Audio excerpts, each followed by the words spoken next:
লা লিগায় শিরোপার লড়াইয়ে নিজেদের আধিপত্য বজায় রেখে ভিলারিয়ালকে 2-0 গোলে পরাজিত করেছে রিয়াল মাদ্রিদ। স্তাদিও দে লা সেরামিকায় অনুষ্ঠিত এই ম্যাচে ফরাসি তারকা কিলিয়ান এমবাপ্পের জোড়া গোল জয় নিশ্চিত করে লস ব্লাঙ্কোসদের।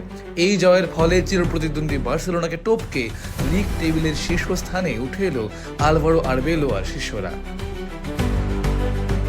ম্যাচে প্রথমার্ধ গোলশূন্য থাকলেও বিরতির পরপরই আক্রমণের ধার বাড়ায় রিয়াল। 47 মিনিটে ভিনিসিয়াস জুনিয়রের বাড়ানো বল থেকে দারুণ ফিনিশিংয়ে দলকে এগিয়ে দেন এমবাপ্পে। এটি ছিল চলতি লিগ মৌসুমে তার 20তম গোল।